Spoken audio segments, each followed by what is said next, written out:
रात के ठीक 2:17।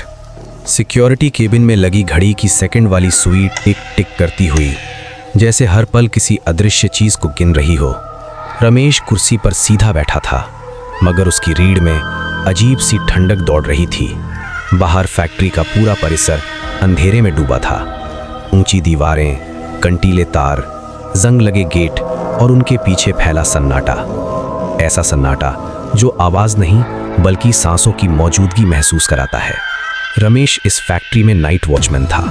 पिछले 8 साल से उसे रातों की आदत हो चुकी थी, अंधेरा, सन्नाटा और अकेलापन। पर आज रात कुछ गलत था। वो अपने सामने लगे सीसीटीवी मॉनिटर को देख रहा था। स्क्रीन पर 6 कैमरों की फीड चल रही थी। गेट नंबर 1 शांत, गोदाम खाली, मशीन एरिया अंधेरा, बैक एंट्री बंद, पार्किंग सुनसान और छठी स्क्रीन पर रमेश का दिल धड़कना भूल गया।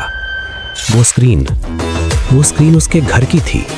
उसका छोटा सा कमरा, पीली दीवारें, लकड़ी की पुरानी अलमारी, कोने में रखा टूटा हुआ पंखा और बीच में बिस्तर पर सोया हुआ रमेश। वही चेहरा, वही सफेद बनियान, वही नीली चादर, वही हल्की खर्राटों वाली सांस। रमेश ने अपनी आंखें जोर से झपकी, फिर दोबारा देखा। स्क्रीन बदली नहीं थी। उसने अपनी कलाई देखी, घड़ी सही चल रही थी। उसने अपनी हथेली देखी, वो कांप रही थी। ये क्या है? उसकी आवाज खुद उसके कानों तक नहीं पहुंची।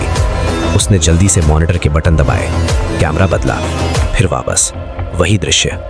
रमेश का दिमाग एक पल के लिए खाली हो गया। वो अभी ड्यूटी पर था। वो इस समय फैक्ट्री में बैठा था, तो फिर वो घर पर कैसे सो सकता था? पहला डर। रमेश कुर्सी से उठकर खुद को चुटकी काटी। दर्द हुआ, मतलब वो सपना नहीं देख रहा था। उसने मॉनिटर के पास झुककर स्क्रीन को छुआ। ठंडी कांच की सतह। अचानक स्क्रीन पर सोया हुआ रमेश हल्का सा करवट बदलता है। रमेश की सांसें अटक गईं। उसने अपने आप को हिलते हुए देखा और फिर स्क्रीन पर सोए हुए रमेश की आंखें खुल गईं। सीधे कैमरे की तरफ, सीधे उसकी तरफ। रमेश पीछे हट गया, कुर्सी गिर पड़ी। स्क्रीन पर वो रमेश मुस्कुराया, बहुत हल्की, बहुत ठंडी मुस्कान। फिर उसके होंठ हिले। आवाज नहीं आई, पर शब्द साफ पढ़े जा सकते थे। ड्यूटी पर ध्यान दो। रात का फैलता सन्नाटा। रमेश भागकर केबिन से बाहर निकला। पूरे परिसर में टॉर्च की रोशनी घुमाई। सब कुछ सामान्य। हवा नहीं चल रही थी, पत्ते भी नहीं हिल रहे थे, पर उसे ऐसा लग रहा था जैसे कोई उसकी पीठ को देख रहा है। वो दोबारा केबिन में लौटा।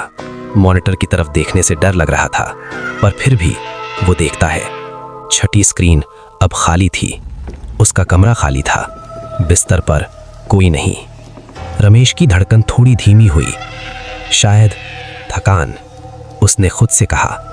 पर तभी मॉनिटर पर एक नया कैमरा अपने आप चालू हो गया। 7वां कैमरा, जिसका होना ही नहीं चाहिए था। 7वां कैमरा। स्क्रीन पर एक लंबा संकरा गलियारा दिखा। दीवारें काली, छत से टपकता पानी और अंत में एक दरवाजा। रमेश को वो जगह जानी पहचानी लगी। उसका घर का बाहर वाला गलियारा। दरवाजा धीरे धीरे खुला और रमेश ने देखा वो खुद खड़ा है। मगर ये रमेश जागा हुआ था, आंखें खुली, चेहरा भावहीन। वो कैमरे की तरफ बढ़ा। हर कदम के साथ रमेश को अपने सीने में अजीब सा दबाव महसूस हुआ। स्क्रीन पर वो रमेश बोलता है, तुम हमेशा रात में रहते हो, तो मैं दिन में रहूंगा। फिर स्क्रीन काली हो गई। घर की घंटी। ठीक उसी पल फैक्ट्री गेट पर लगे पुराने फोन की घंटी बजी। रमेश ने रिसीवर उठाया। दूसरी तरफ सन्नाटा, फिर धीमी सांसों की आवाज और फिर वही आवाज, उसकी अपनी आवाज, घर आ जाओ, मैं थक गया हूं। फोन कट गया। अंत की शुरुआत। रमेश की ड्यूटी खत्म होने में अभी 3 घंटे थे। रात का सन्नाटा खत्म नहीं हुआ है। अगर सीजन 2 चाहिए तो बस लिखो नेक्स्ट लेवल।